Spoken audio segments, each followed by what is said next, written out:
fuck's sake. Then we just got to get the grill back on. Oh, and then we just got to put the grill on. Oh, all the right way.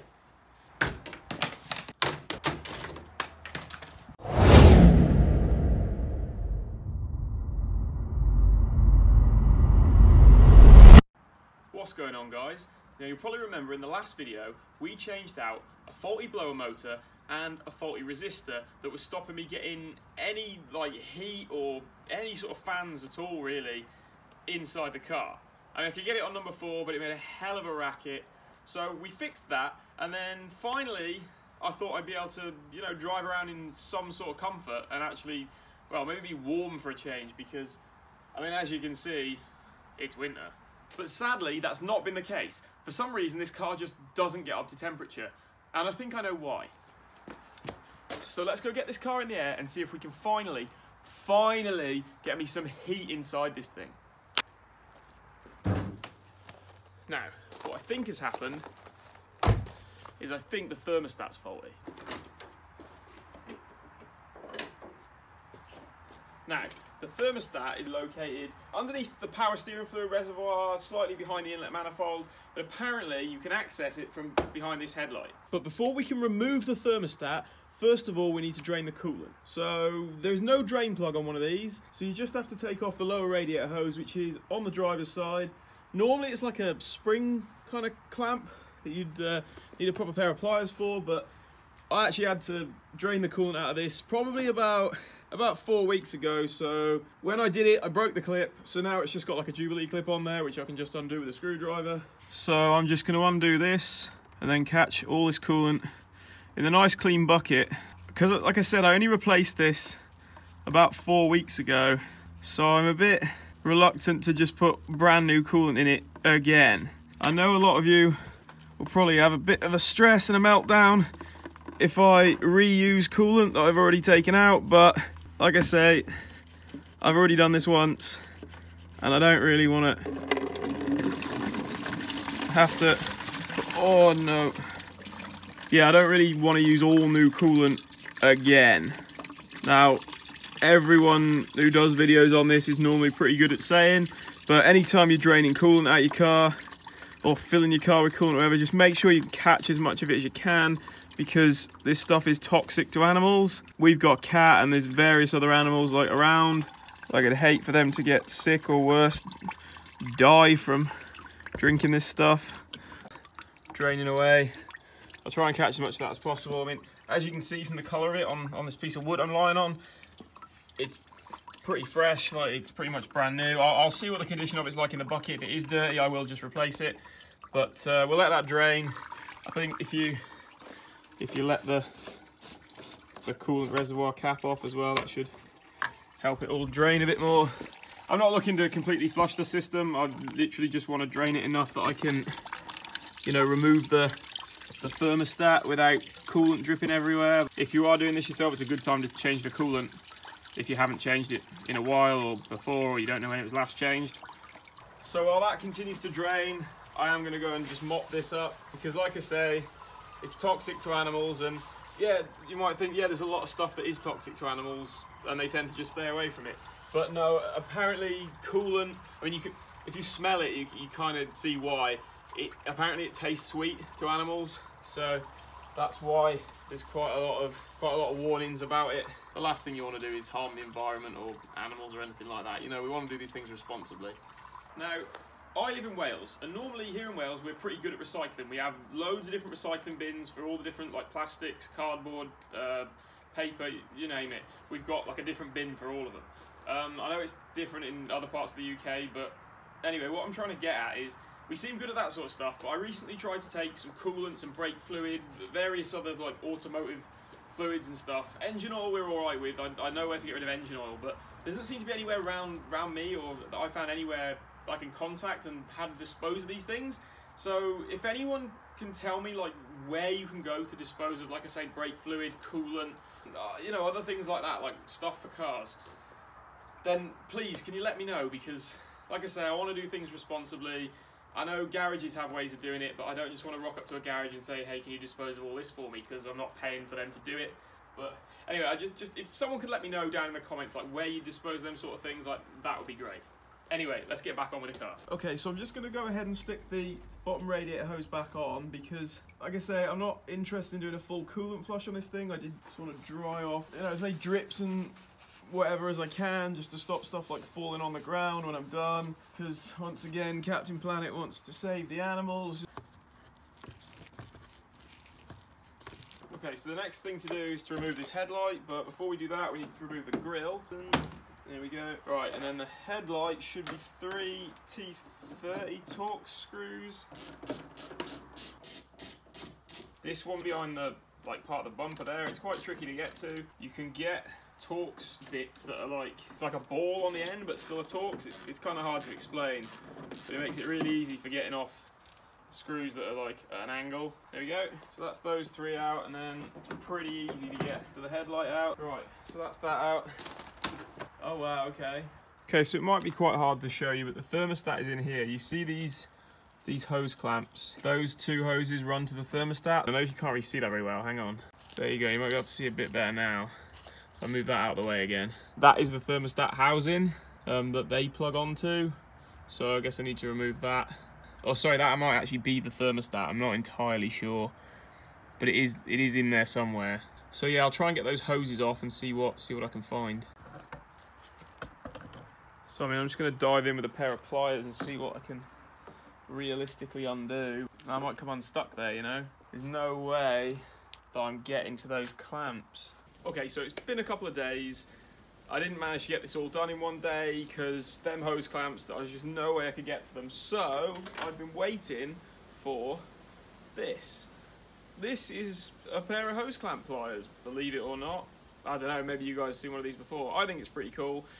You have like, see these little jaws on this side of it, and then you squeeze the handle and it like clamps together, if you can see that, and then you can like release it again.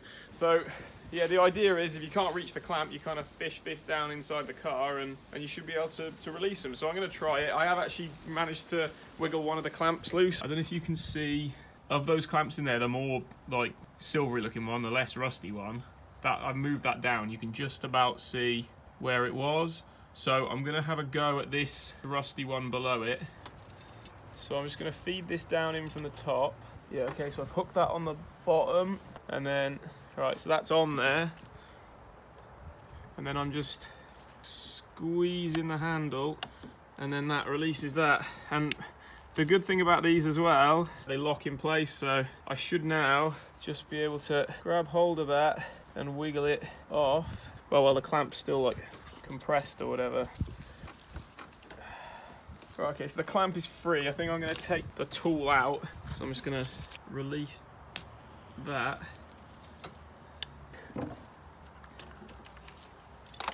That was so much easier. Well, it was impossible before. I couldn't get my hand in there. And the next problem is actually getting this off, because I'm guessing the hose is like bound onto it.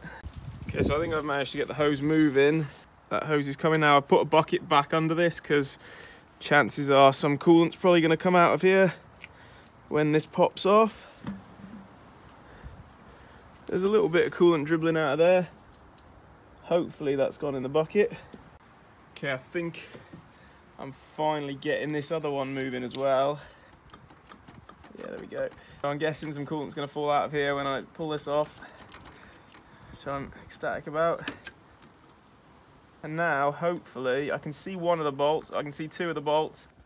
There's one of the bolts. And then if we can go around the other side. One of the bolts is literally hidden behind that smaller pipe there. Oh, you can see it from up here, actually. If we go down between this gap in the inlet manifold, so you can see where that horrible looking surface is there. That's that smaller pipe, and then that bolt just there. And actually the one below it, those are the 2 bolts on the other side that we need to get to. So I don't know, I'm hoping you can see them. Yeah, you can definitely see that top one, and there's one just below it there. Okay, so we've got to get those out. I believe they're 8 mils. Oh, I mean, it's a tiny little ratchet anyway, but there's not really any room to swing it. camera's not focusing very well, but that's that top bolt we can see there. To be fair, once I cracked it loose with a couple of like small turns with the ratchet, I'm literally able to just wind it out by hand with an extension. Sorry, it's really hard to show you, but there's one. Okay, I think I've cracked number 2, and now it's like the ratchet's not ratcheting, so I think I've got it. I mean, that was quite difficult to get to. It wasn't awful. So it's going to be on the side for you guys, but it's the only way I can actually fit the camera down there. I'm just again winding it out by hand, luckily. There we go, there's the second one. Right, now there's one more, and I don't know how I'm going to get to that one. Oh my god, access to this is dreadful. Oh, there's a lot more liquid coming out. Oh dear. Uh-oh. That's not gone in the bucket. Oh, I can get my hand to the bolt, but I can't get any leverage on it to like twist it. Ugh. I think it's like the size of these cars, and like, I mean, this is a 2-litre engine in a small hatchback. It just makes access to everything so difficult. Okay, the bolt is out, but it has fallen. I'm starting to lose daylight, so I want to find that quickly. Right, the thermostat is out. There's no sort of drama required with this. It just kind of comes out, but there's the pipe. So it literally just comes out. So here it is. I've heard that like these arms can break, and that can be like a cause of failure with these, but I'm not sure what's happened with this one. Oh, I'll tell you what, the gasket's non-existent, so I'm surprised that wasn't leaking, but I didn't see any signs of it leaking. So yeah, we'll go grab the new one and then change it out. Now I'm just going to try and use a little plastic scraper and like a piece of a scouring pad just to try and clean up the sort of mating surface where the gasket sits, but I don't know if I'm really going to be able to show you because my access is dreadful in here. I mean, it looks pretty grim, doesn't it? So I'm just going to go around the edge of this.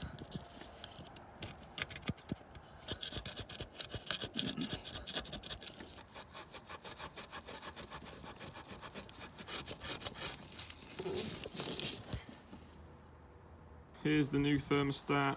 This is a Circoli one, I believe is the brand. It was just from Euro Car Parts for about, I think it was like £23 with the discount, or might have been before the discount, I'm not sure. But they've always got some sort of discount on them. So yeah, we're gonna pop this back in the car, and fingers crossed we can finally get some heat inside. Best just like clean up the surface around the edge. I mean, it looks horrendous. It just looks absolutely dreadful. And that Brillo pad kind of got green stuff everywhere. I managed to clean everything out of the actual housing. It looks pretty grim around the edge, but I've run my finger around it and there's no like raised edges or anything. So like, you know, it should be a nice flat surface for it to seal against. There is a like a rubber seal on there. The light, there you go, you can just about see that raised rubber edge on it. I mean, on the old one that's flat, that's non-existent. Obviously because it's been like compressed down as it's been tightened on there, but still, hopefully this one should seal fine. I'm not really going to be able to show you it going in here quite. There's plenty of sort of space to get the thermostat in. Not a lot of space to get your hands in there to do much else, but at least it's fairly easy to actually seat the thing in here. It doesn't actually like, it doesn't sort of seat itself in anywhere, I don't think. So it's kind of, you've kind of just got to line it up and put the bolts in, I suppose. There you go, you can just see that 8mm socket there that I'm twisting with my fingers on one of those bolts. So that's the top one on like the far side where there's two, and then just below it, here's the other one. So I've already wound that one in quite a way, but there we go, that's about as tight as I can get that one by hand. Let's try this one last time. I'm actually sort of restricted for space now because the actual thermostat, the bolt's gone in far enough that I can't turn my fingers sort of around there. So that's those anyway. There's one more. It's just that one there, which you saw me take that one off, so I'm just going to do that one up by hand and then tighten them all up with a ratchet. Okay, so I've now managed to get those 3 bolts done up to what we called in the lowering springs video full tight, FT. Yeah, that's what it means. Well, as tight as it'd go with like a little little ratchet.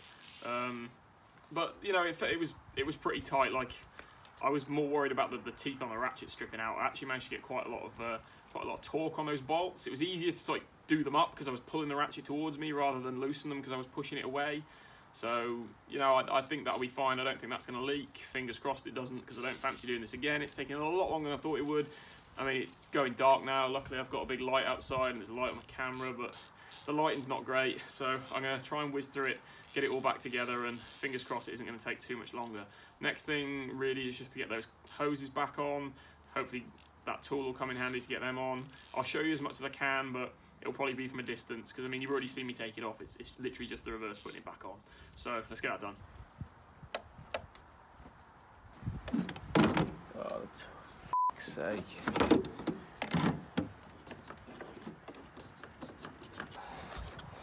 Oh, and if it couldn't get any worse, it's starting to rain. The hose is nearly on. This like piece here is the tool. I don't know if you'll see that move. Yeah, there you go. See, that's the tool with the long handle, the flexible handle. So I'm just making sure that pipe is on as far as it will go. There's like a little stopper at the end, and then I'm just squeezing the tool and then trying to maneuver the clamp into place at the end.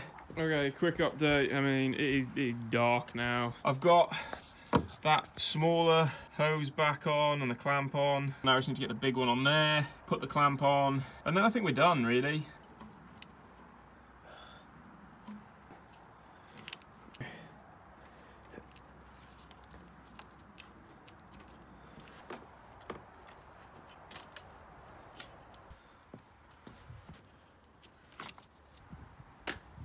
There you go, you can just about see that clamp back on there.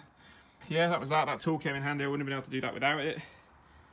I'm just going to have a think now and see if there's anything else, but I think the next thing to do is just to pop the headlight back in and then fill the system up with coolant. I think that's pretty much done.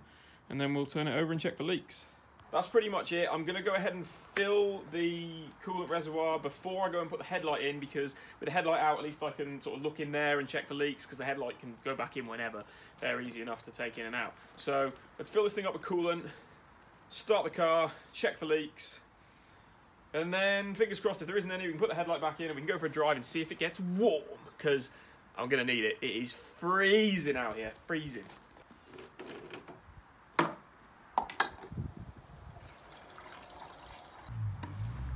The coolant reservoir is filling up now.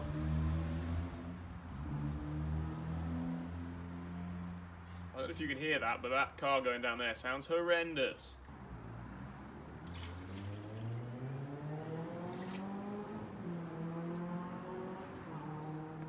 Oh, that sounds a bit better. I don't know if that was the same car.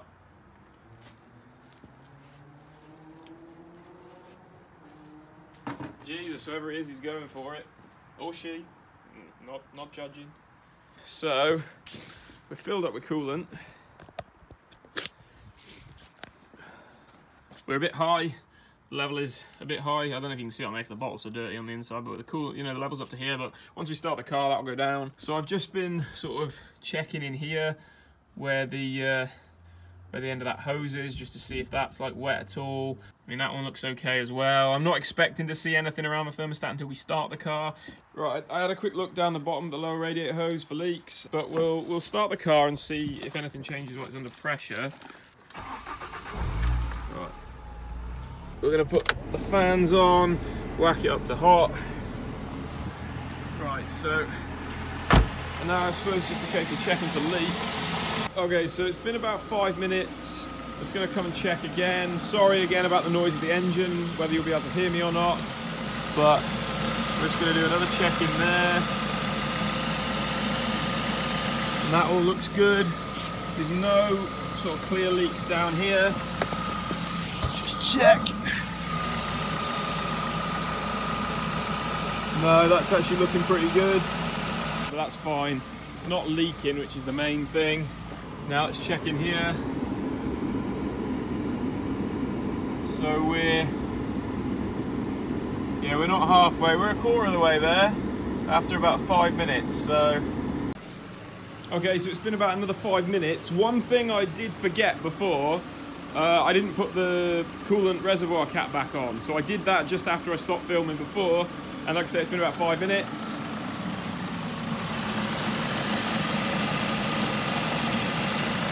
And we're all looking dry in there. No visible leaks down here. So let's see what sort of temperature we're at. I'm going to get in, see if it's toasty. Oh, there we go, look, we're about halfway. I'm just going to turn the fans down for a sec so you can hear me. But yeah, look, that's brilliant. We're about pretty much bang on halfway. And that's about, like I said, about 5 minutes after I put the coolant reservoir cap back on. And I suppose now the system's actually under pressure as well, because it wouldn't have been before without the cap on, I don't think. So now that is, I've just checked for leaks and it's been 5 minutes, so that's fine. Yeah, I'm happy with that. I think we're good. And it's nice and toasty in here as well.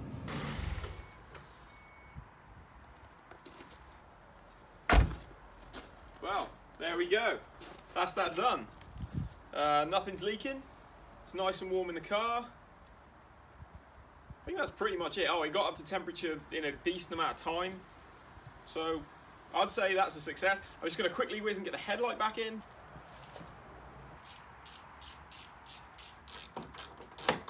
And then we just got to put the grille back in. And then that is that done. So there we go, we've changed out the thermostat and that's fixed our heating problem. Finally. I mean, how long has that taken now for me to actually get heat in the car? Sort of without too much noise because of that motor. Only on number 4 before, with that resistor not working, and then finally with the thermostat not working properly. I mean, it's probably nearly spring. Yeah, I'm really happy with that. So that's it. If you like this video, if you found it helpful, you know what to do, and maybe check out some of my other stuff, and if you like that, well, you know the rest. Thank you very much for watching. I'll see you next time.